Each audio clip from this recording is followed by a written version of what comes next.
வணக்கம். எல்லாரும் நல்லா இருக்கீங்களா? சொல்லுங்க. நல்லா இருக்கீங்களா? ஃப்ரெண்ட்ஸ், நான் தமிழ் கத்துட்டு இருக்கேன். எதுக்கு தெரியுமா? என் சகோதரர் அண்ணாமலை அவருக்கு இங்க தமிழ்நாட்டுல அரசு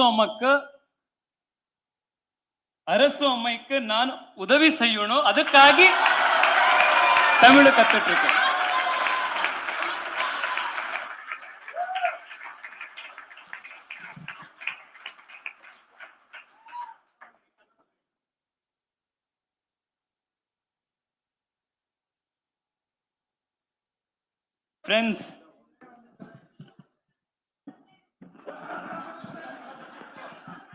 Friends, we all are children of the same mother, Kaveri.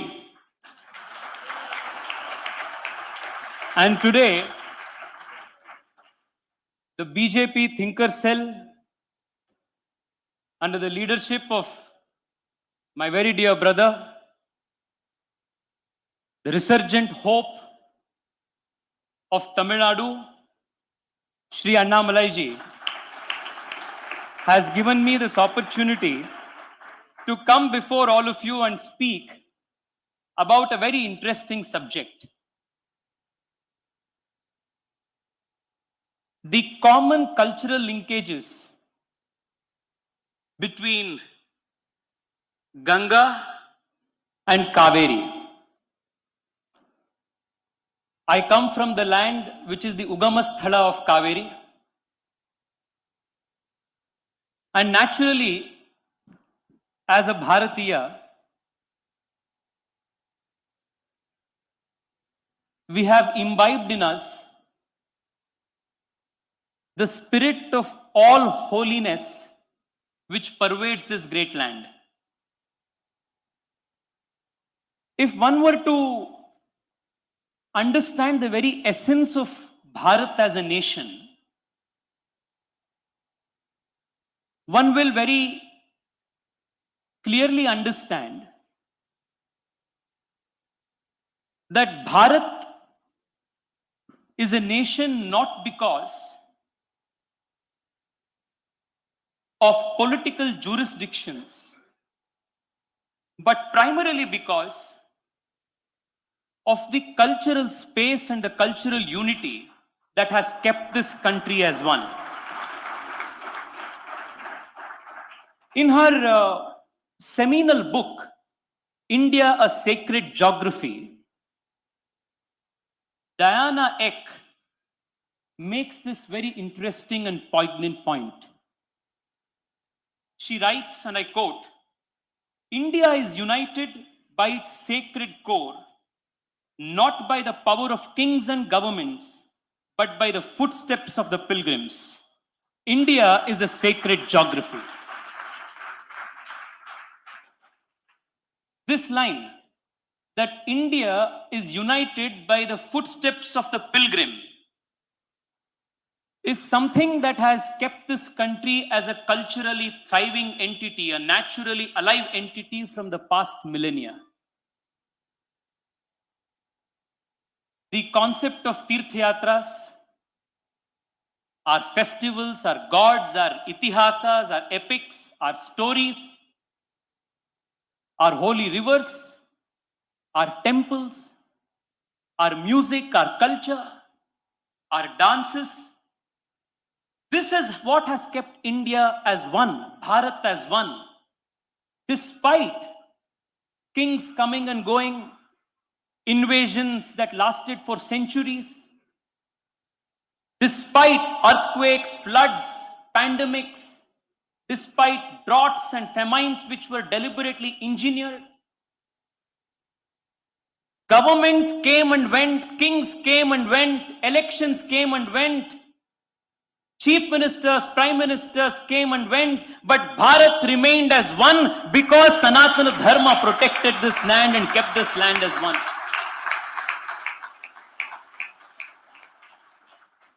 Which is why when Sri Aurobindo was asked to define nationalism in the Indian context in his very famous Uttarapara speech. Sri Aurobindo defined nationalism as Sanatana Dharma and Sanatana Dharma as nationalism in the Indian context. Because again, we go back to where we started, because India is not a piece of land. India is not a piece of real estate. India is a sacred geography, which our Prime Minister, former Prime Minister Atal Bihari Vajpayee ji said, "Kan kan mein Shankar hai." This was how he described this sacred geography. And this sacred geography houses thousands of stories. As the president of the Yuva Morcha from the last 2 years, my party has given me the opportunity of traveling the length and breadth of this country. And I must share before all of you that in the last 2 years, I have completed traveling near about 2 lakh kilometers of travel all across the country, multiple times to different parts of the country, different states, union territories. Wherever I go, our Karyakartas and the people of the state welcome us by narrating and quoting an anecdote or a story or an incident from the Ramayana or the Mahabharata. If I go to Gujarat, the Dwarka, the Karyakartas say, "Adhyaksh ji, we are from Dwarka, the land of Sri Krishna." When I go to Manipur, our Karyakartas say, "This is the land of Rukmini." When I come to Mahabalipuram, our Karyakartas say, "Whatever the DMK may say, but come to Mahabalipuram and see the Pancharathas. It is named after the heroes of the Mahabharata."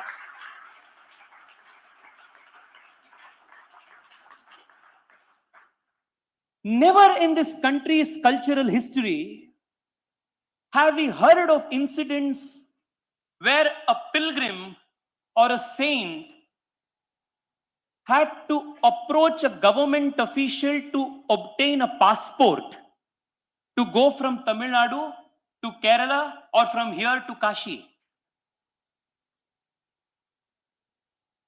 And this extends to thousands of years, which is why Adi Shankara, born in the southernmost part of this country, walks all the way up to Kashi, and there in the hinterland, the heartland of north of India, he composes the Kala Bhairava Ashtakam in respect of a god who primarily is respected and primarily celebrated in the southern part of India. No king ever asked Adi Shankara a passport for entry. It was believed in this nation that whenever, in whichever part of the country, any great scholar produces a work of scholarship, a copy of that work should be preserved and kept for posterity in the Sharada Pitha in Kashmir.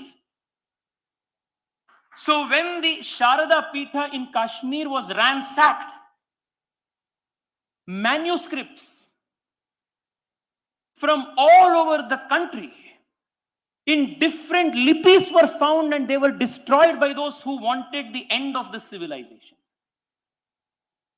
But it also shows how not just transport, but also the cultural affinity was so one and united throughout the country even before a few centuries, when you could find easily, transport easily, important works of scholarship from the southernmost tips of India to the northernmost part of this country. I was in Gujarat during the elections 15 days ago, my dear friends. I happened to visit in one village called Kankrej. You may have heard of this cow breed called Kankrej. It is a very popular breed. So I happened to visit this district called Kankrej, which is almost on the border of Pakistan. There was a very old temple where a Avadhuta was sitting, and the tradition is that from almost 700, 800 years, the Pitha tradition continues.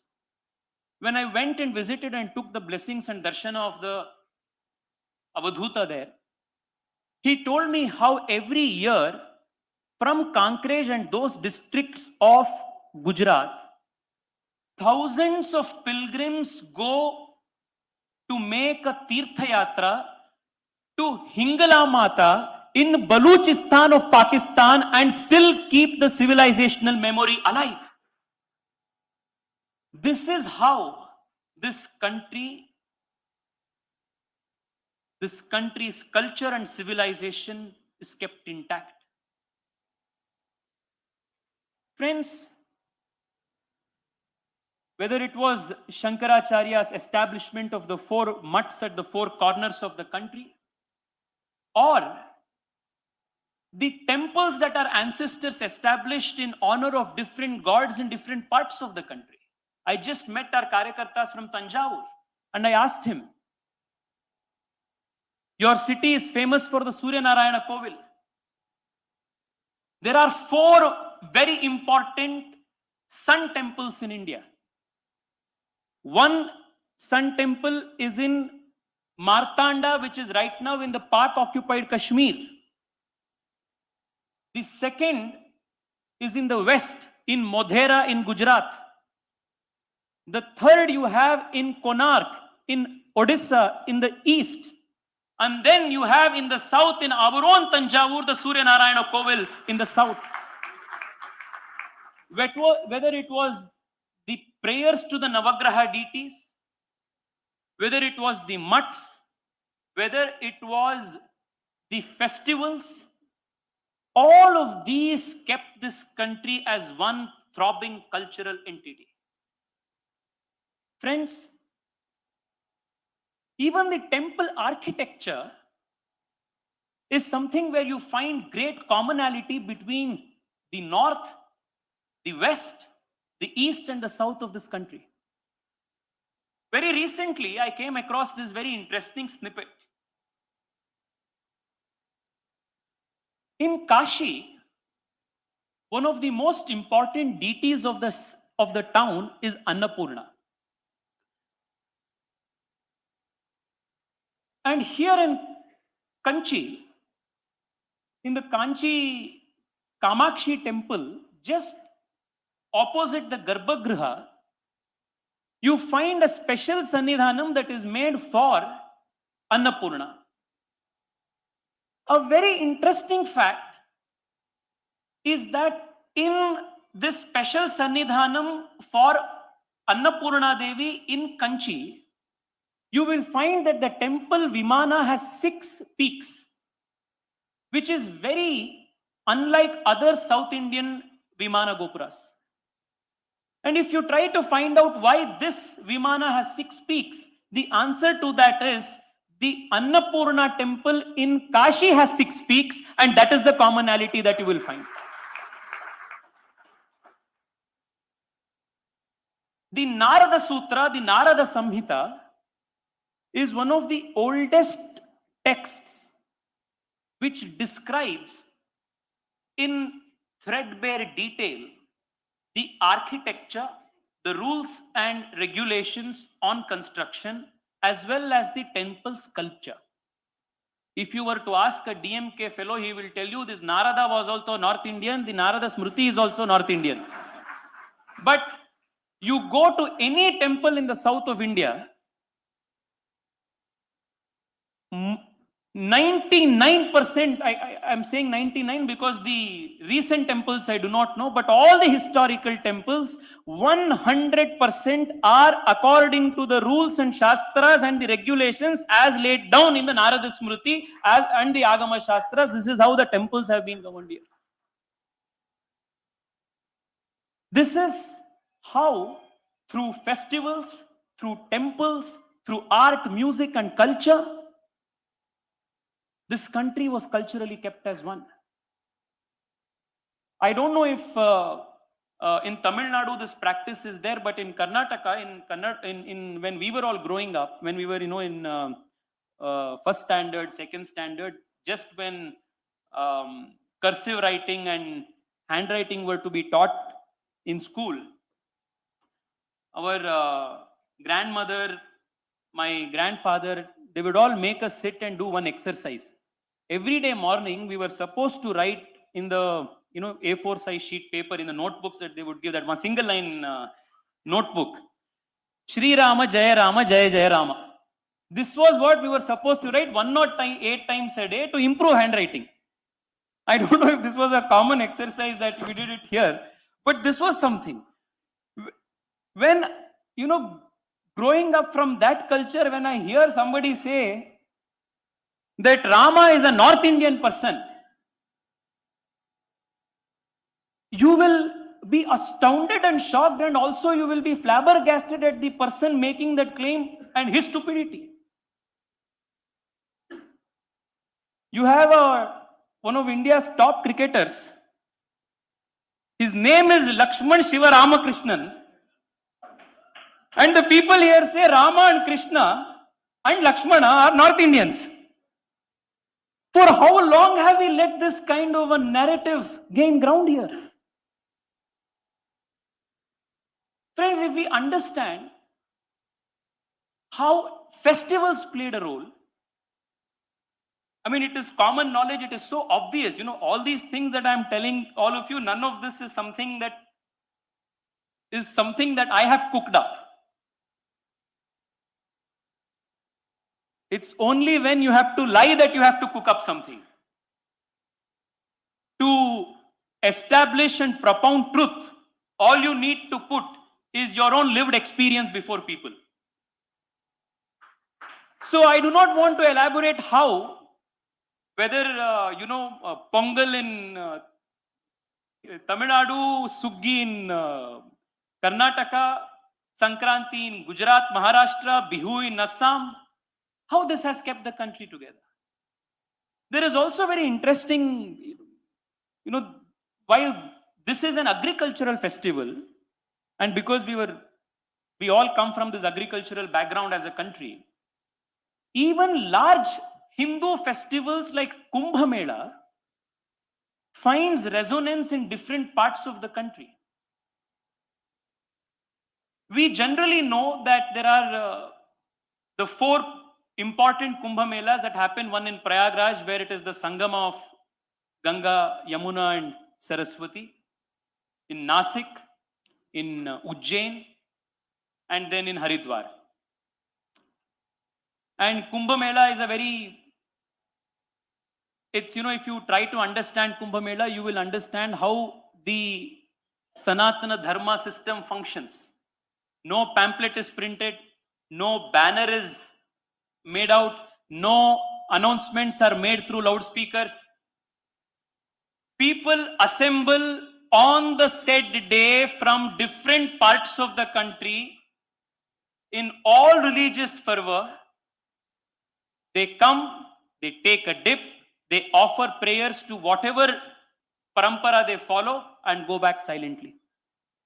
A miracle that you can witness only in this land.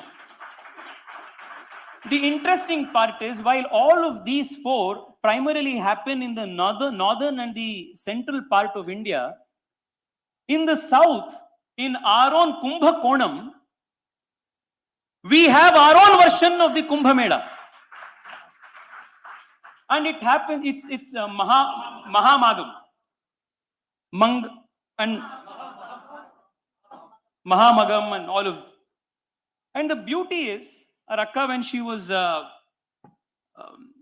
introducing the theme for today, was quoting from Gange Chaimune Chaiva. So the legend says that the Kalyani that is in Kumbhakonam, in front of the Shiva temple, the entrance of the Shiva temple has Shiva with 9 goddesses, and all these goddesses are the 9 rivers in all parts of the country.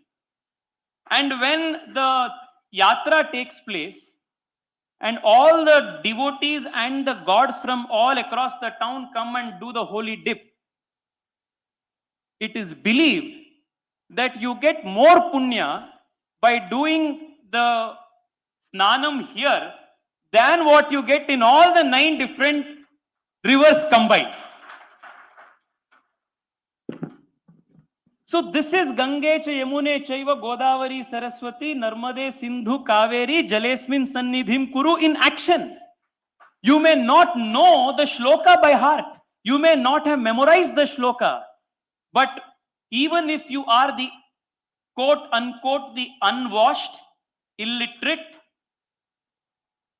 the village pilgrim, you are living this theory, living this sutra, living this mantra in action. This is how our culture designed the oneness of nature, oneness of living. Friends, I'm in Chennai today and the Margadi season is going on. It would be unjust if I do not make some reference of how music and dance has also kept us together. If you understand our classical arts, it may be whichever part of the country. When I went to Assam and I was listening to the Sankirtana that was happening in Assam, Shankar Deva and the other folk singers, if you try to understand very keenly the lyrics, you will find surprising similarity to the folk songs, the Sankirtanas that are, say, in the Tamil language, or for in my case, I found great resonance to the Vachana Sahitya that Basavanna and other great thinkers of Karnataka had made. Where is Karnataka? Where is Vachana Sahitya? Where is Shankar Dev and where is Assam?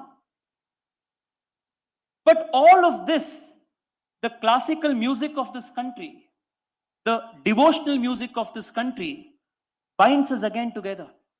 I was told that Muthuswami Dikshitar, one of the greatest composers in the Carnatic music lineage, lived for a long time in Kashi. And it was in Kashi that he was influenced by the music forms in Kashi, in the northern part of the country. And that is where he was inspired to compose the Gange Mam Pahi Kriti. And it is also believed that it was in the Hanuman Ghat of Varanasi that Devi Saraswati gave him the divine Veena and blessed him wholeheartedly to continue the seva for the music. It again is a matter of shock that fake narratives have always tried to create artificial fault lines and divisions between all of us. It was said that Hindi is North Indian. It was said that Vishnu or Rama is a North Indian god. Yesterday, Sai, Deepak and I were on the same flight and I was, discussing this. The Kriti by Swati Tirunal, Vishweshwara Darshana Kar Tanamano Chalo Tum Kashi. I'm sure many of you have heard this. This one Kriti demolishes most of these fake narratives. It is composed by Swati Tirunal, a king in the southernmost part of India in Kerala, composed in Hindi in reverence and honor of a god Vishweshwara residing in Kashi in the northernmost part of the country. And he himself has the pen name Padmanabhadasa. So this fake narrative of Vaishnava versus Shaiva, Hindi versus Tamil, North versus South, all of these are demolished if you are rooted and understand what really is the culture of this soil.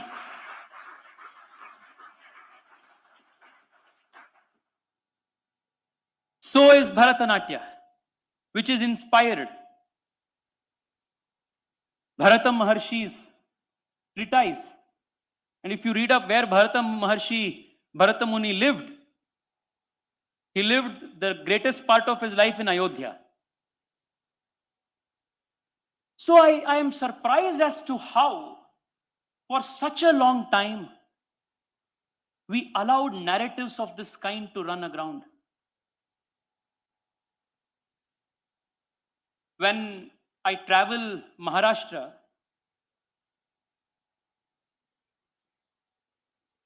especially the youngsters here, I make a very sincere request to you. If you want to really appreciate firsthand the impact of the Tamil Bhakti movement all across the country, make a visit to Maharashtra.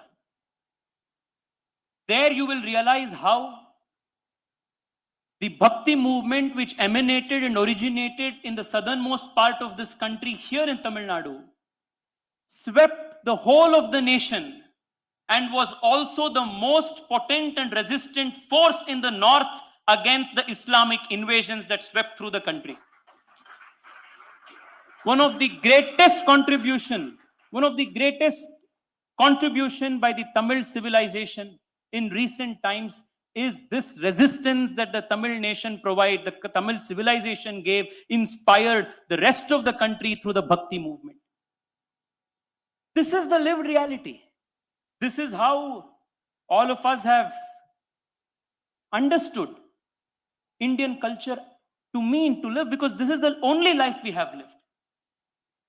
Anything else we do not understand, because this is the reality that we have lived in what in Upanishadic terms can be called as Anubhava Pramana. What is the pramana for testing the truth? Experience. That is the truth. That is the basis of experience. That is the touchstone of verification of truth. Experience. But unfortunately, what we experienced as our lived reality and what we were told in the classrooms in history, or the political narratives that we were forced to buy, was something very different. Friends, I want to just highlight, again, this was something that Sai and I were discussing yesterday, of how the complete U-turn that the British missionaries did with treatment of the Sanskrit language is a great indication of understanding their nefarious design behind this. If you observe, in the early part of the 18th century, the British missionaries, starting from Monier Williams to Max Muller, all of them made very serious and a very sincere attempt to understand, learn, and master the Sanskrit language. And there are multiple evidences that are available as to what was the motivation behind them learning the Sanskrit language. They even established chairs and scholarships to enable people to study Sanskrit language. And all of those scholarships at the time of the endowment, at the time of selecting the candidates, they make it absolutely clear that the motivation again was to learn Sanskrit so that they could use it as a tool to convert the natives. So the motive behind learning the Sanskrit language, even by those people who are today hailed as savants of the Sanskrit language, was also to convert the natives. Then you will see at a later stage, say after a century later, the end of the 18th century, when Sanskrit was dying a natural death thanks to the systematic and deliberate killing of the Gurukula system, and when people started realizing there is not going to be social mobility learning that language, economic mobility learning that language, then came heroes like Robert Cadwell, who again used the Sanskrit language, but there was an absolute U-turn. What was to be a tool to convert the natives, now the same language was called demonized as a tool that a certain sections of the country's upper classes used to subjugate the masses. This was a new narrative that was crafted. If one were to make a very simplistic study of this U-turn in the treatment of the Sanskrit language in just a matter of 150, 200 years, one will understand the nefarious design that was behind the treatment, or rather the study of the language itself. So the racial theory was born, language was used, linguistic divisions, linguistic diversity rather was used to prevent the larger consolidation of the Hindus. And which is why fault lines or divisions or diversity that existed naturally in the Indian culture was used by those who hated this culture to create perpetual divisions. Friends, I just want to highlight 2-3 important issues before we think of some actionables that we all can take. The period between 1915 to 1925, if you look at the country's political history, the period between 1915 to 1925 marks a very important as well as a very interesting period for India's political history. It was in 1917 that the Justice Party was founded. It was in 1920 that the Communist Party of India was founded. And it was in 1925 that the Rashtriya Swayamsevak Sangh was founded. So this period between 1915 and 1925 is a very interesting period. It was only 25-30 years before that, in 1885, that Evo Hume had founded the Congress. So if you broadly look at these 4 organizations, you will realize that with the exception of the RSS, all the other 4 organizations, all the other 3 organizations were either founded by a foreigner, in the case of the Congress, or was inspired by a foreign ideology, in the case of the Justice Party as well as the case of the Communist Party. And you will also realize that in the case of the Communist Party, it was also founded in Tashkent in USSR. It was not even found in India. So the only Vichardhara, the only organization that was founded by Bharatiyas representing the Bharatiya Vichardhara was in 1925, that was the Rashtriya Swayamsevak Sangh.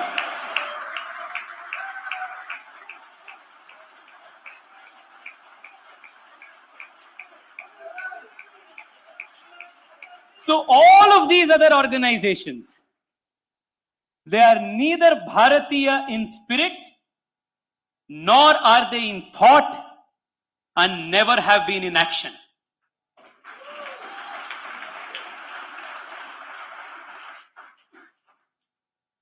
Today, we are in 2022, at the threshold of celebrating a century of the existence of these 3 Vichardharas in this nation. A very brief and a very cursory analysis of how these 3 ideologies have worked on this nation will enable us to make very important choices for the coming next 25 years, which is a very crucial period for the country's and the civilization's future. The party that was founded by a foreigner in 1885 and which was also led by a foreigner for more than a decade, the less said the better about its contribution and the havoc that it created in this nation.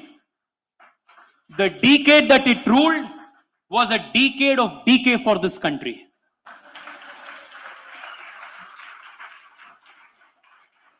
Most of the ills that inflict the country's polity today, the country's culture today, the country's administration today. All of these allies, the malices that afflict the country, the Gangotri for all of this is 10 Janpat.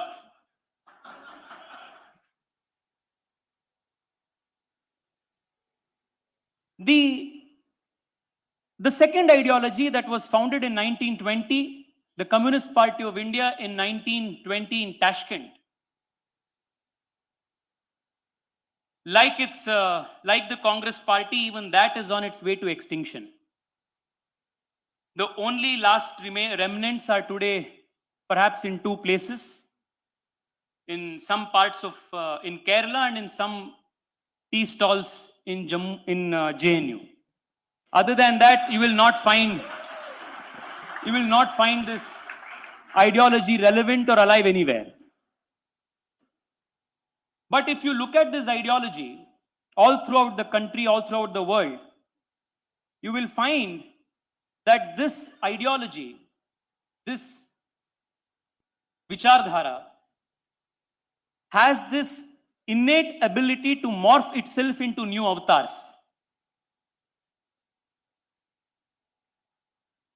So it keeps taking new forms. It wears different masks and different colors. So as long as the society is aware and wary of the possibility of this ideology taking multiple forms and this perpetual metamorphosis that goes on with this ideology, we can be rest assured that the country will be safe, the society will be safe from those new forces which are now trying to create havoc in Delhi and tried to enter Gujarat also and failed miserably.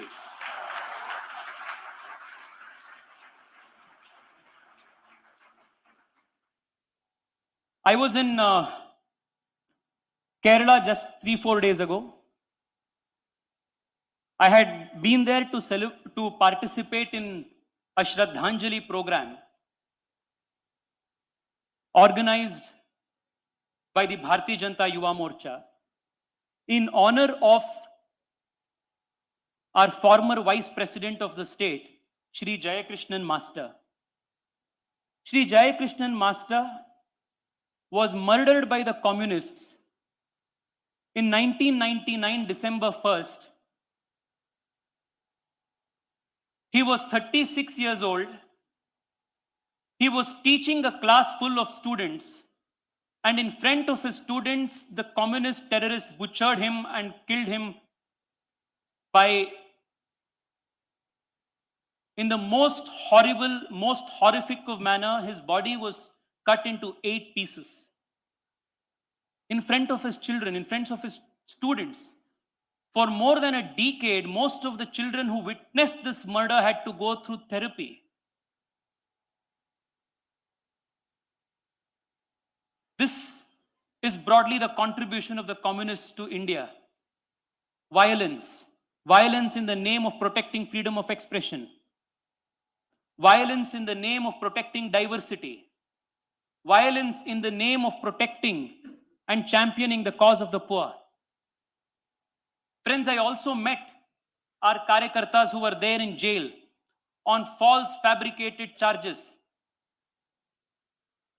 A karyakarta was 27 years old. He's convicted. He's not an under trial. He's convicted on an attempt to murder charge on a and when I asked him how many years has he completed, he said he's completed 2 years. Asked him how many more, he said 12 more years. The lower judiciary is completely politicized. There is no avenues available to seek justice. This is the kind of ecosystem that the communists have created in their last bastion. This has been the lasting legacy. And we all know that the Justice Party, which was started in 1917, has also metamorphosed today into the DMK, which, to borrow Professor Vaidya's words, is a family-run unlisted business enterprise.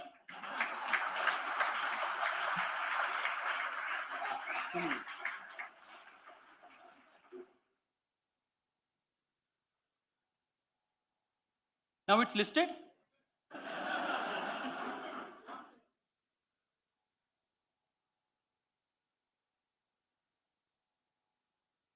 So, if you look at the way these ideologies, these vichardharas have wreaked havoc economically, politically, culturally, socially, you will realize that there is only one ideology, only one worldview, only one vichardhara, which is Bharatiya in spirit, Bharatiya in its thought, and has contributed immensely to the creation of prosperity in this country. And that is our vichardhara, the vichardhara that the Bharatiya Janata Party represents. Nothing can be a better example for this than comparing the 7 terms that the BJP got to serve in Gujarat and the 7 terms the communists got to rule in West Bengal. The 7 terms of the BJP's service in Gujarat has made Gujarat one of the most prosperous states of the country.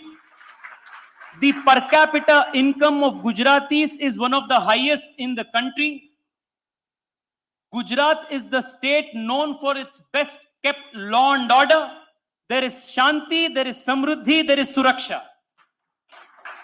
Compare the same with the 7-term communist rule in West Bengal, which has impoverished the state, reduced most of the population to penury and poverty, perpetually kept class wars at play, and reduced what was once the civilizational torchbearer of this country, the Bengal land, to one of the most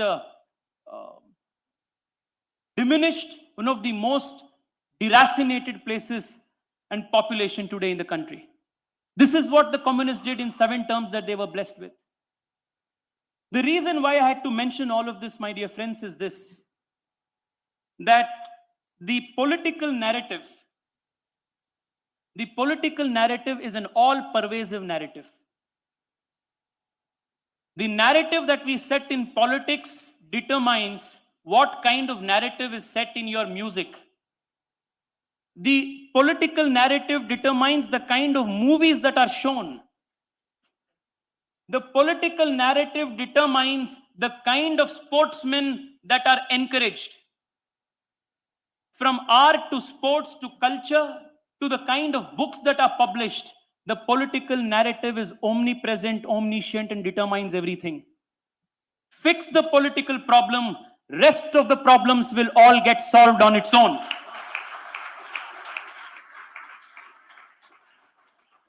Friends, looking at the way the country is voting out these ideologies repeatedly and embracing the ideology of inclusivity, of Bharatiyata, which celebrates diversity and never uses diversity as fault lines to peddle political agenda, whether it is in Gujarat, whether it is in Uttar Pradesh, whether it is in the Northeast, we will realize that the time has come and the time is ripe for Tamil Nadu also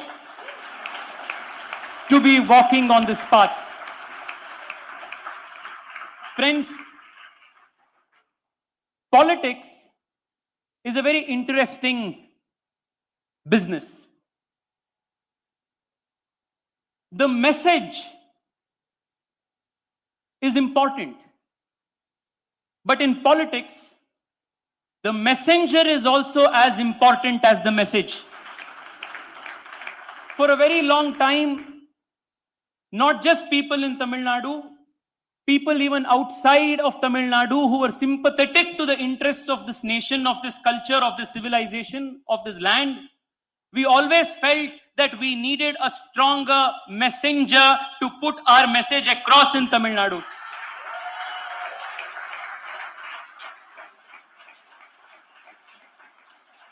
And today, the message that was always strong, the message that inherently has strength, the message that is as old as this nation itself, has found in Annamalai a strong messenger.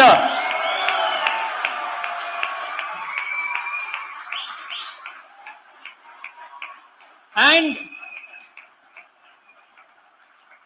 And let me tell you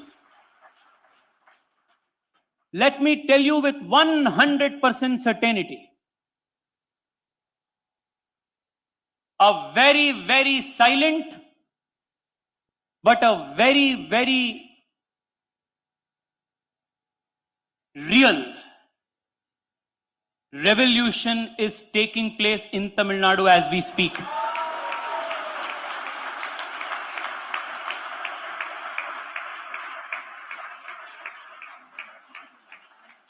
This change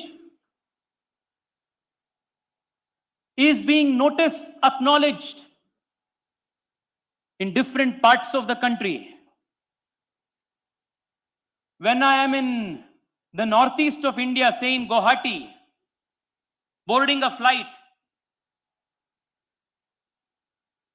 a very sympathetic to the Bharatiya cause youngster talks to me and asks, भाई तमिलनाडु में इस बार बहुत change होगा ना, ऐसे लग रहा है हमको.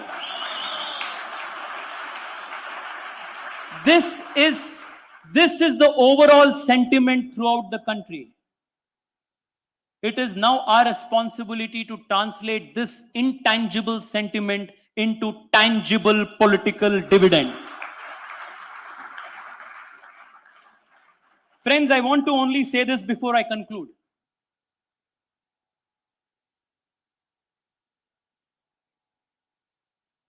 From the time of the Vishnu Purana, from the time of the Ramayana and the Mahabharata, from the time of the Vedas, from the time of the Shiva, Rama and Krishna, this nation has always been one.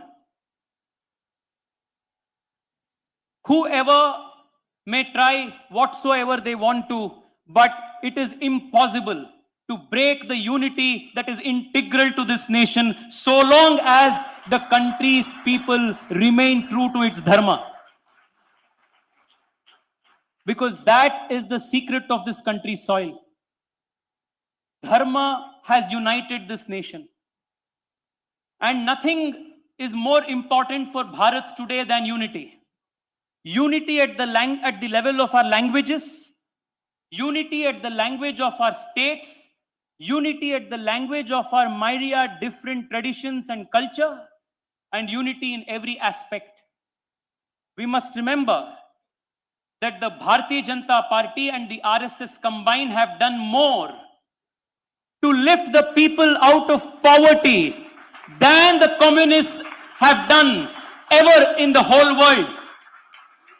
In the last 8 years, this country under the leadership of our Prime Minister has lifted the largest number of poor people out of poverty than in India's existence as an independent nation. So those people whose career, whose politics has completely been built around poverty, they can take a break now. Those people whose politics have been based on ideas, random ideas like rationality, can be rest assured that the country has made more progress in the last 8 years in science and technology under Modi, under the BJP, than any rational thinking government. More number of SCs, STs have gotten empowered in the truest sense under our government than those people who made political fortunes in the name of those people. If there is one party which has garnered the support of the highest number of MPs from the SC/ST community, it is today the Bharatiya Janata Party, because they today know that it is BJP which delivers real progress and empowerment. In this sense, my dear friends, we are the ones who have brought this country together. We are the ones who have brought this country united. And I feel in the coming 25 years, the south of India is going to contribute immensely for the country's prosperity, the country's unity. And what bigger, what better an example to draw inspiration from the great emperor Krishna Deva Raya, who came from Kannada lineage, wrote in Telugu in honor of a Tamil poetess devotee Andal and celebrated the unique oneness of this culture. This is what we are, this is what we will be, and it is on this foundation that Bharat will be established as the Jagat Guru of the world. Thank you so much for hearing me out today. Namaste.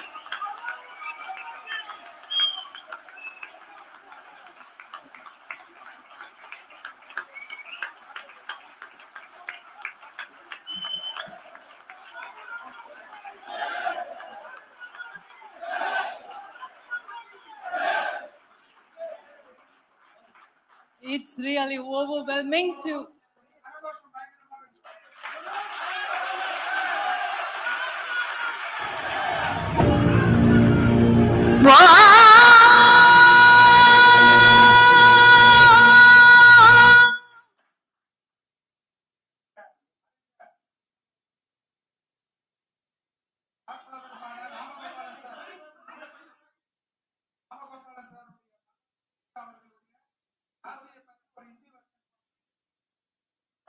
புயல் தேஜஸ்வி சூர்யா அவர்கள் வெளியிடுகிறார்.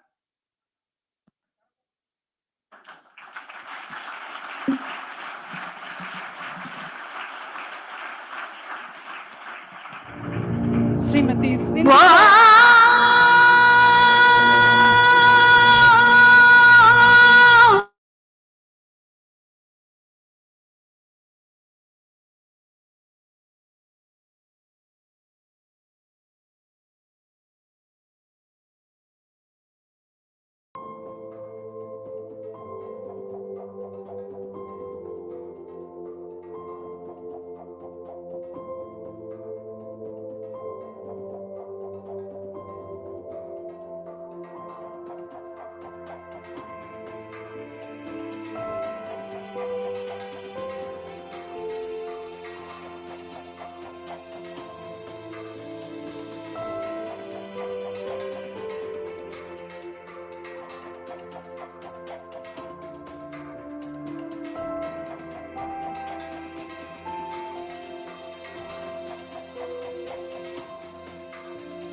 We thank Tejasvi Surya for enlightening us and loading us with enough ammunition to take this battle forward.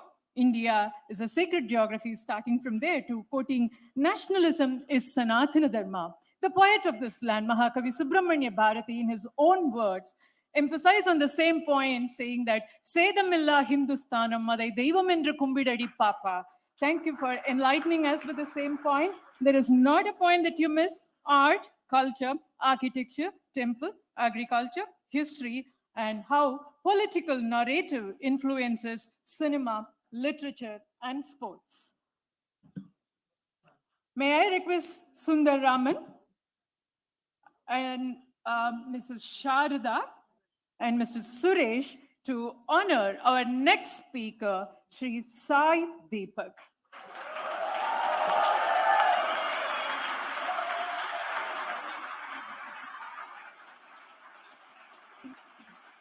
Sri Sai Deepak is our next speaker, and the session is Dravidian Exceptionalism and Secessionist Regionalism.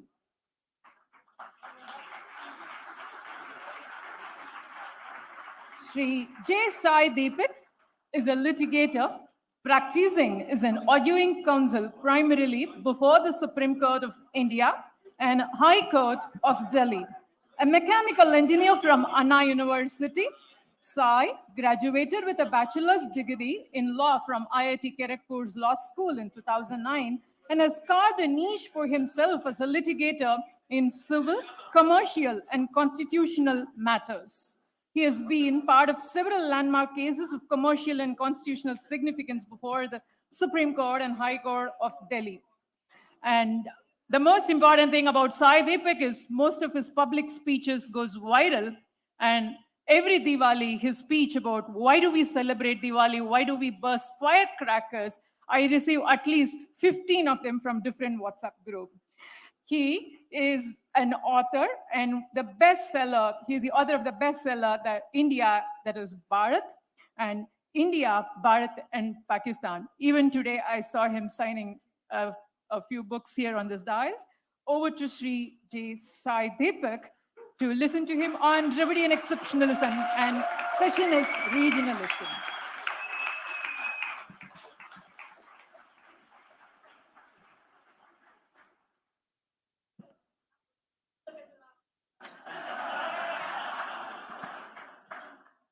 வணக்கம் நமஸ்காரம் நான் பேசுற தமிழ் டிஎம்கேக்கு பிடிக்காது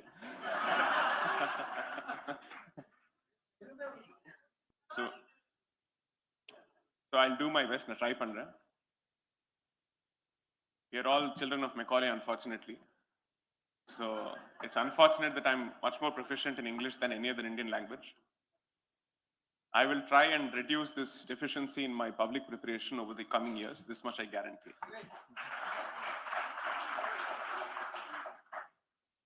Fortunately, Hyderabad la பிறந்து வளர்ந்ததுனால என் தமிழ் இன்னும் கொஞ்சம் பியூரா தான் இருக்கும்.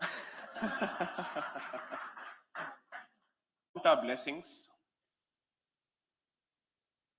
I don't think it would have been possible to expect this kind of a crowd on such a topic for this platform even 5 years ago.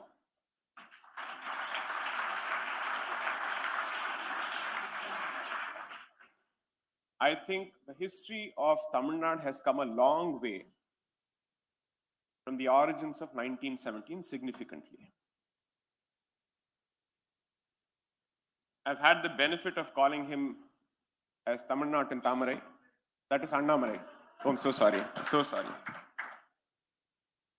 Am I audible now? Yes. Okay, fine. I said, I've had the benefit and the luxury and the fortune of calling Annamalai Tamil Nadu in Tamarai. And there's a very good reason for this. I think the stars have aligned for all the right reasons. At a time when I think the demographic composition tilts in favor of the youth, you have a fantastic option and a voice to present. Someone who is as comfortable in khaki as he is in Vella Veshti Satte, and someone who is capable of straddling, I would say, the local media as well as the national media. Very few people can do that. And he comes from the city that I have studied in, Coimbatore. So I have a very special soft corner for Annamalai. So I hope that under his leadership, there is of course the expectation that political Hindutva will make its presence felt at the electoral level. But I genuinely hope that there is a greater rise of societal consciousness. I agree with Tejasvi entirely that politics has a very serious bearing in terms of pop culture, in terms of the music, in terms of education, in terms of setting the narrative. But before an issue reaches the political level, it goes through a churn at the level of the society. So clearly, options like Annamalai, Tejasvi, and leaders across the country are the product of a societal yearning which has been brewing for several decades. Asking, will we not find leaders who will finally ventilate the suppressed voice of this civilization? Now you have to realize that while it's easy for us to sit and take pot shots at politics and politicians, it's practically a thankless life. And especially if you happen to be someone with a conscience, it's even more thankless. Because 24/7, you're constantly traveling. And I've been following Tejasvi's journey, both over the last few years and especially over the last few months. Absolutely hectic. And I thought my schedule was crazy. With all that, for him to be able to capture the saransh of dharma and Indian civilization, of the Bharatiya civilization, the way he has done, is not a reflection of his preparation, is a reflection of his commitment and conviction in the strength of the civilization. Because preparation will take you only to a certain distance, but beyond that, do you truly believe in what you preach and practice? Or let's say, do you truly believe in the words that are coming out of your mouth? I think the audience is smart enough to understand that. And I think the reaction of the audience clearly bears out the strength of his conviction. I'm usually not in the, I don't have the practice of basically saying he's my friend or she's my friend. But I can confidently say he and I have a very good equation, wherein at the very least, it's possible to reach out and express some real concerns. I genuinely hope Tejasvi remains accessible and approachable to people like us as he climbs the ladder, which he will. Now, coming to the topic, let me build on what Tejasvi has, I think, laid a fantastic foundation for. Now, the sum and substance of what he has said is more about the innate civilizational unity of this land, the need to preserve that unity, especially for the next 25 years, because I genuinely believe, and I think we share that particular belief, that the next 25 years will be as interesting as they will be challenging. Because people who were expected to remain silent have suddenly started speaking up. And therefore, it is bound to make a lot of people uncomfortable. And it is time that this particular vocalization of a position translates to real outcomes. I'll give you a very clear example of this. I come from a city which wants everything from politicians but rarely takes part in politics when it matters, which is Delhi. It wants the best of everything. And the ones who come forward to take pot shots at infrastructure and everything under the sun didn't even bother to turn up for the elections, for the MCD elections. There was practically no representation from the so-called elite parts of Delhi. If you think politics is dirty, assuming for a moment that is truly the case, that dirt still has an impact on your daily life. So you do not have the option of staying out of it under any circumstances. Is there a single program on Netflix which is any more apolitical? No, it's not. It is heavily political and ideological. Because you thought that OTT platforms were capable of at least giving you content which is free of the political nonsense that is spewed from mainstream pop culture. But that's not possible, because an ideology which accused a community of hijacking politics has handed over politics to a family, not even to a community. That's the irony of it. I could have still understood that in this power sharing cycle that goes on over centuries, that power moves from one community to another community. That is the nature of history. I can completely live with that. But it has finally come back to one particular family, and it's not even as if the community for which it was voted for has benefited from it. Because I'm a realist, so therefore I'm happy to live with the reality that with each power cycle, one particular community benefits and then it moves on. Possible, because it's a question of power, it's a question of real estate, it's a question of numbers, it's a question of muscle on the street. All these factors can be taken into account. I have really no problems with that.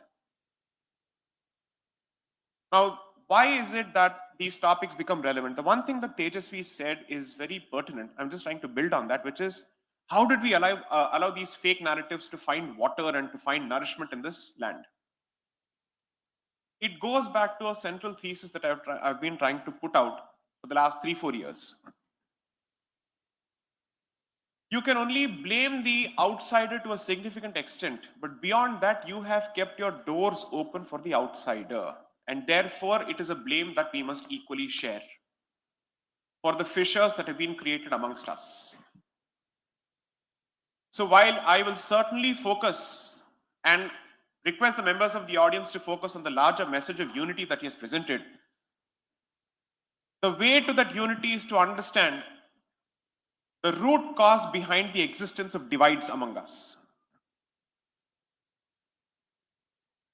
Now it takes us to a slightly uncomfortable realm, but then I am no stranger to speaking uncomfortable truths. So I might as well do my best to make this session as uncomfortable as possible.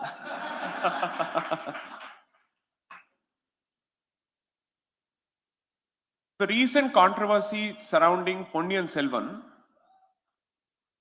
as to whether Cholas were Hindus or not, and whether Saiva Siddhanta is part of Hindu fabric or not, we can keep laughing at it because to us it says, what nonsense is this?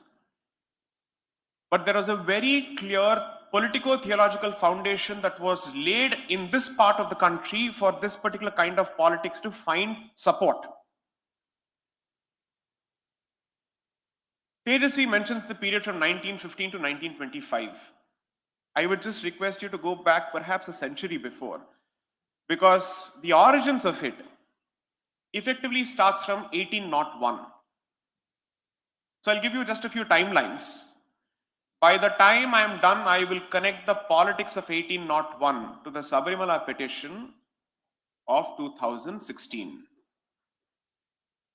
I will cover everything. What is the nexus between the roots that were laid in 1801 till what happens and what continues to happen in Sabarimala? So 1801, there is a gentleman by the name H.T. Colebrook who comes to this country as part of the gift of Europe, which is colonization. And he effectively says that all languages in this country are to be traceable to Sanskrit. That is the original position of the Christian missionary in this country. Now, which was the first part of Bharat that was effectively colonized? Bengal. So what are the major regions? You have the Bengal presidency, you have the Madras presidency, then you have the Bombay presidency, and then you have Allahabad. That's how exactly these presidency courts were set up. So if you read the politics of Bengal and you read the politics of Madras, you will have a very clear picture of how the missionary movements moved. How is it that every reform movement with respect to Hinduism starts exactly in those places where the British power center is established? And along with that, the missionary comes with him. So by 1801, they're positioned broadly based on the Oriental school of thought about Bharatiya philosophy that is set up by missionaries in Bengal is that Sanskrit is the mother of all languages. This is the original position. Subsequently, from around 1830s onwards, Robert Caldwell is a much later phenomenon. He features in the history of this land only around 1856 onwards when he wrote his seminal work, The Comparative Grammar of Dravidian Languages. And by 1881, his work was almost done because by then he had become the bishop of a particular region in this country or in this particular land. And you will perhaps have a very clear picture as to why does the demographic composition reflect a certain way. He became the bishop of Tirunelveli. So don't be surprised at the demographic composition of that particular part of the country because the investment is not 100 years old. The investment is close to 200 years old in that particular region. So you're not fighting DMK, you're not fighting DK, you're not fighting Justice Party, you're fighting the investment which was much prior to the Justice Party, which was older to the Justice Party by at least a century. At the very least. So prior to him, there were two administrators, Francis Ellis White and another gentleman, Campbell, Alexander Campbell, who come to this part of the country because you see, India was first of all a punishment posting for people in the civil services in England. Because this is a hot country, dirty country, heathens, pagans, idol worshippers, black people. And the punishment posting, Madras was the adhigmala punishment posting. Because that was seen as Yerder not sunny. Sade Sati, literally. Tropic of Cancer out of blast furnace lam chuttanga. Inga poi avanda vandu vegarudhu solli.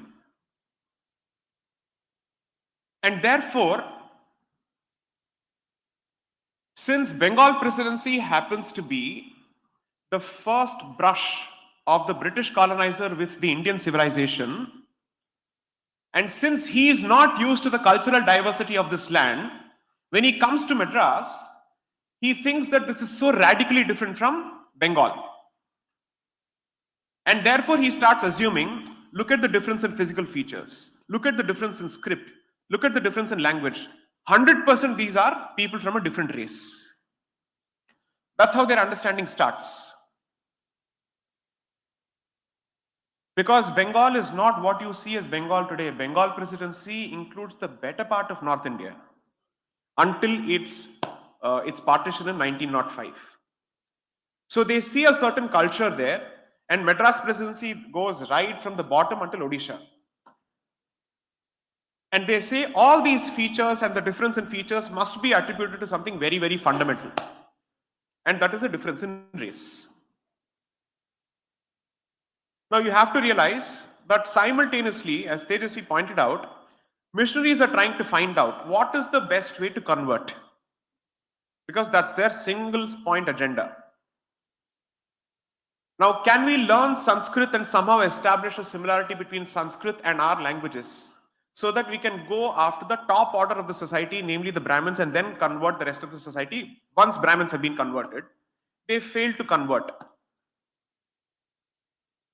And the worst part is, they thought we can give them a certain incentive by making them a part of the administrative infrastructure, teaching them English and whatnot. Poor people, they didn't realize that these Iyers were better at English than them. There are records which have been captured in a fantastic book that was published in 1969 by an American journalist by the name Eugene Urshik. EU, for people who wish to read, E-U-G-E-N-E. Urshik is I-R-S-C-H-I-K. His birthplace was Kodaikanal. And this fellow captures all the correspondence and the frustration of the British man saying, we thought we will teach them, they come to the establishment and they're teaching us. But since they are so quick at learning, you know what, we'll have to tolerate them. And then gradually we have to start telling them, your brains are attributable to the fact that you're somehow related to us, so that foundations are gradually laid in the form of a connection between the so-called upper classes of this country and the British man in the form of the Aryan invasion theory that is slowly pushed. Now you have to realize there are 2 or 3 parallel streams that are going on. There is the political stream, there is the religious stream. How they merge together, and then how Congress contributes to this problem in 1937. I'll come to it much later. I won't take too much time. Necessity So, by I think mid 1850s or 1840s, there are 2 competing schools of missionaries and they are divided. One school of missionary effectively says, sorry, there is a commonality in the entirety of Bharat's culture. The other effectively says, no, Telugu and Tamil don't have Sanskrit as their parents. And that's how they start putting it out. In the politics between two groups of missionaries, the second group ultimately wins. So it's not as if their ideas are the same. End goal is the same, but they differ on the means. The second group says, no, there is a very clear distinction. And they start putting out, first is the linguistic separation, and then one group starts speaking of the racial separation. The genius of Robert Caldwell was to put together the racial separation and the linguistic separation together to basically say all of this is attributable to the fact that there is actually a religious divide. So he brings together the deadly mix of religion, race, and language. And you know how they do that? They go back to the one book that they were trying to give to us for these justifications, the Bible. So there is a biblical, let's say, figure called Noah, who apparently saved the world from the flood, so on and so forth.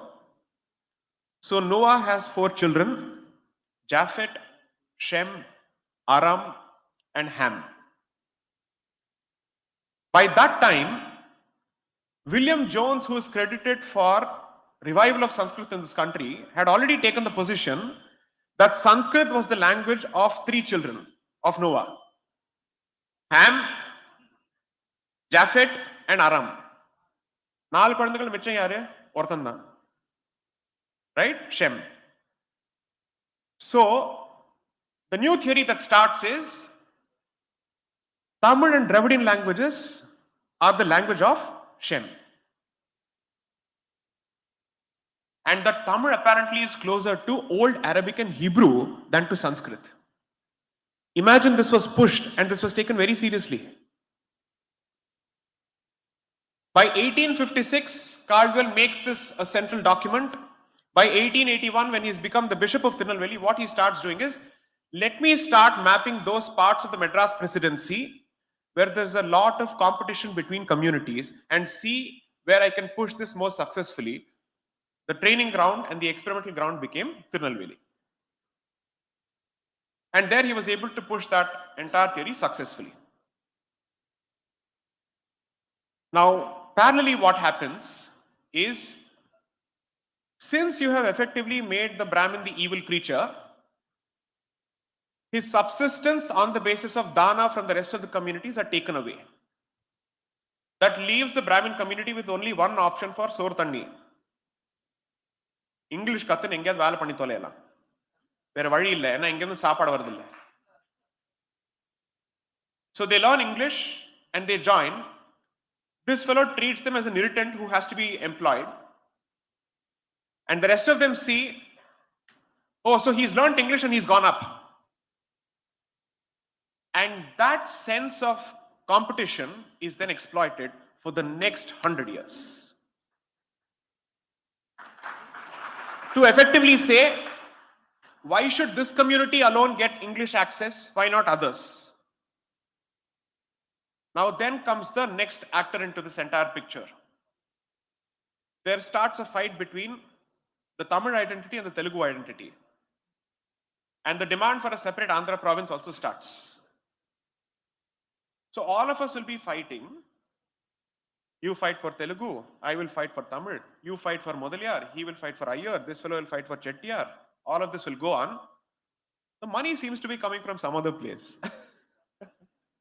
Swaha, swaha, swaha, swaha. And somebody is pouring ghee into this fire.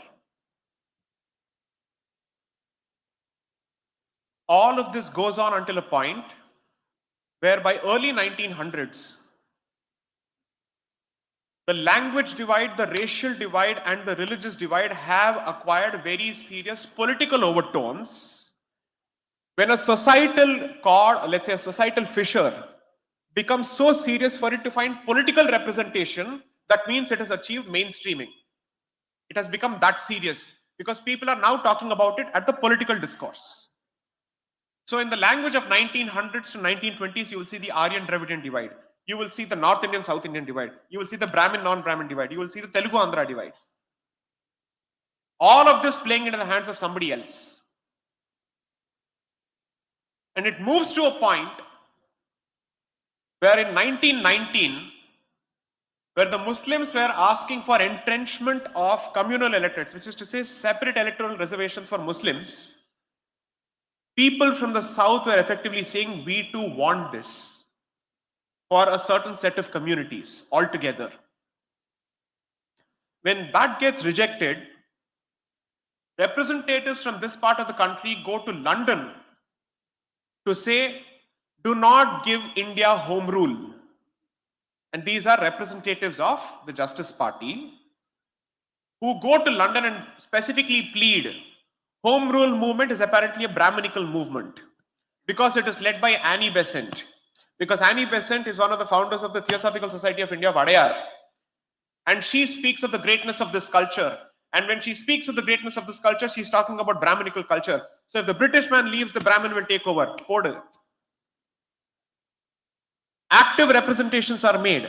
So did you stop at communal electorates for a particular group of people? No, you didn't stop at that. It came to a point where you're actually looking at crystallization of a real concept called Dravidistan. Because by then the point that is being made is, as long as we are part of Bharat, Tamil Nadu and this particular part of this country will always receive secondary treatment because that victimhood was fed into our minds by the British administrator who didn't want to come here because he thought this was the worst of punishment posting, and that was fed further by the missionary. And finally, a resolution is passed in Kanchipuram in 1940 at Justice Party asking for a separate Dravidistan. Now they thought they would get a brilliant partner in this with Muhammad Ali Jinnah because he was asking for Pakistan. So members of Dravidistan and members of Pakistan were hand in hand. Is the situation any different today? Find out. Now, Jinnah is not interested in these people. He's like, my people, I don't care for you. As long as I can divide and get my people and I can use you to get a separate country for my people, you're useful.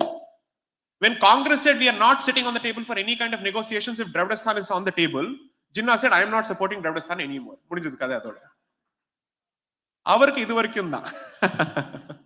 So then what will these Anades do? They have no other option but to continue crying. No, Dravidistan, we have to do something about it.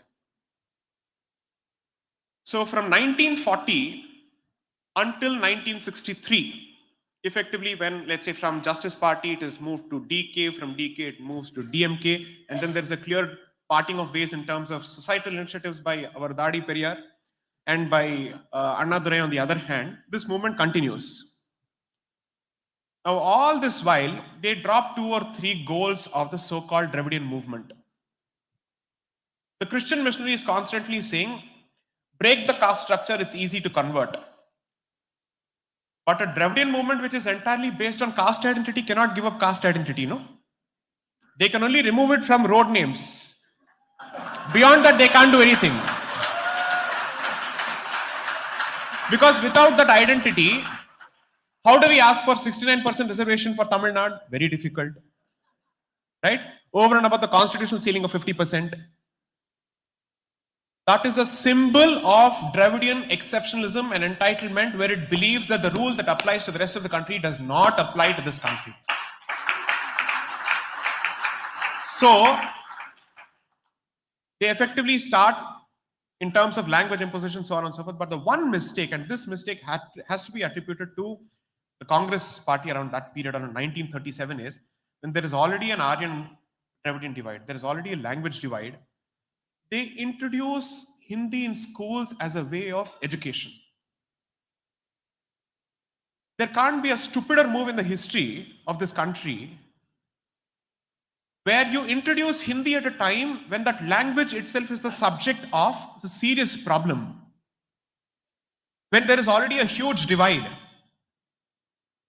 Offering it as an option is one thing, but to treat that as a medium of education at a time when there is already a fire raging here, which is being fueled by outsiders, what kind of Chanakya Niti this was, I have no idea. And this was done by a particular politician who was apparently seen as the Chanakya of his time and who was the Sambandhi of Gandhi. Adhik mala na solla virumbala. Okay, adhik mala na solla virumbala. I respect him a lot, but this was the case. Okay?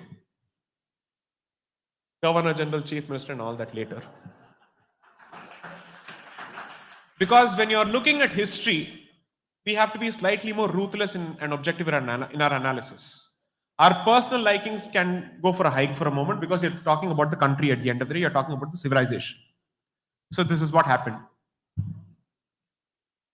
Now, the next time and the next wave is that they realize that if we actively push for conversions, let's say the entire trick book will be open in front of the public. So let's secularize it. And we will secularize it in the name of anti-Brahmanism, followed by secular rationality, so on and so forth, will be actively pushed. Because I have to protect my caste arithmetic in order for me to come to power. So this goes on. Then in 1969, a young Christian convert lays the foundation for the myth that continues on WhatsApp till date. He writes an article about how Tirukural was a Christian and how Tiruvalur was a Christian and how he was converted. 1969, this was written by a guy called Devanayagam. So he starts the textual evidence. Parallelly, the Bishop of Mylapore starts looking for archaeological evidence. So he pays someone to manufacture and create archaeological evidence. That apparently St. Thomas visited Bharat in 57 CE, and that myth is given a certain degree of support. By 1975, as part of these efforts, one bishop pulls out a stone from a place called Neelakkal, which is supposed to be the playground of Swami Ayyappa in Sabarimala, and he says, this is the cross that was planted by St. Thomas at Sabarimala. This is 1975.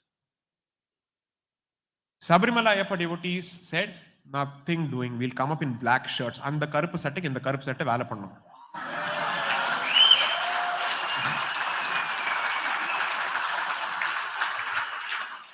DK oda karupukku Ayyapanoda karupu dhaan badal. I say this because that is one temple where all so-called caste differences merge and die.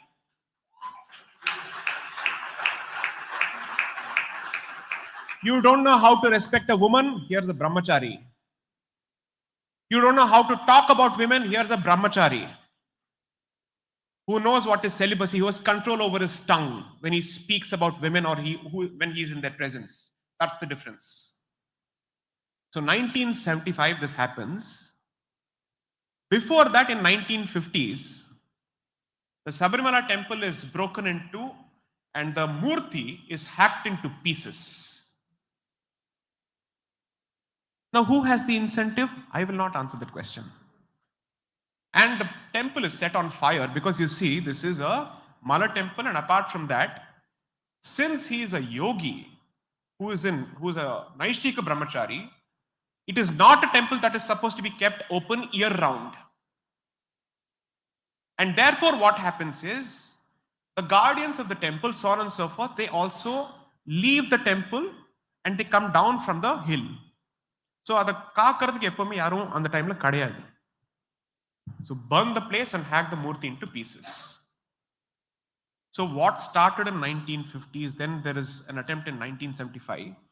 Read a few newspapers to what happened around the latest round of Sabarimala agitation in terms of the controversy surrounding Neelakkal again, where cross plantation started once more in Neelakkal. This is not new. This is the commitment where one failure doesn't result in silence. It results only in temporary silence. And then they wait for the right opportunity, because all this while simultaneously, the Hindu society is being constantly deracinated thanks to its education in English.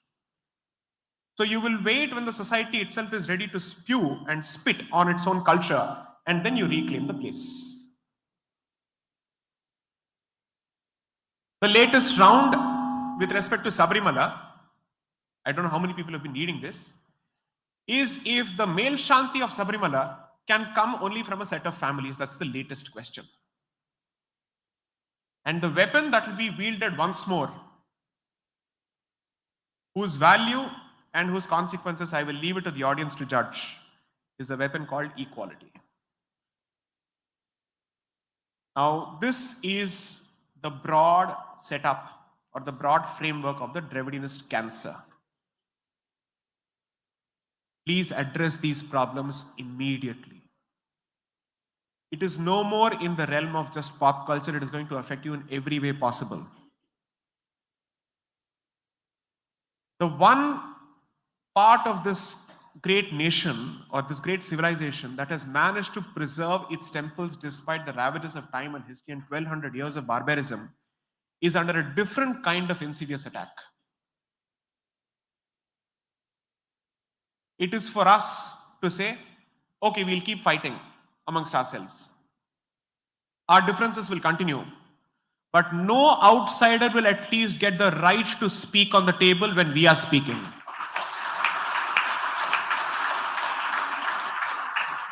The ideal goal would be to somehow find a way to submerge these differences, but that's a long-term process. But at the very least, in the interest of survival, do not let an outsider partake in these discussions. Politically, socially, culturally, they have no business talking to us or about us on these issues. That is the one thing that I hope we go back with in the form of a sankalpam. That's all I have to say. Namaste. Vande Mataram. Jai Hind.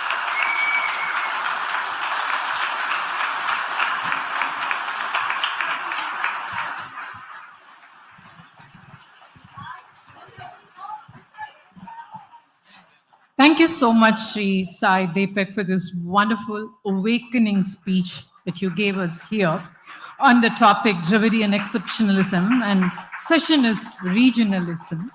It was actually a time travel. You took us across the history of 200 years.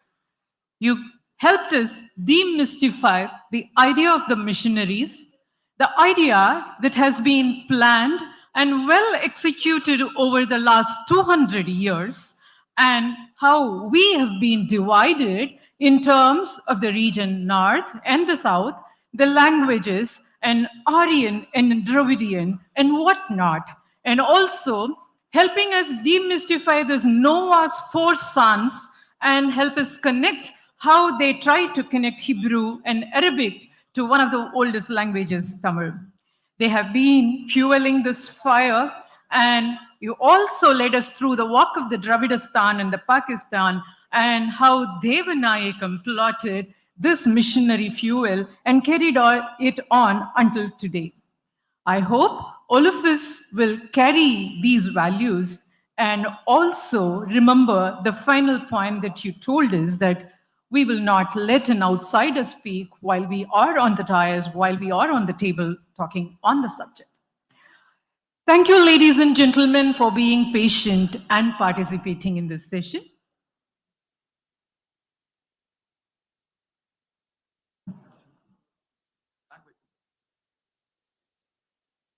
We will now take a break for lunch. We will have the next session at 2 p.m. sharp. The speakers are already here, so please make yourself available by 1:50. There is a packet lunch available. You may please try and collect the packet lunch that is available. We'll see you soon.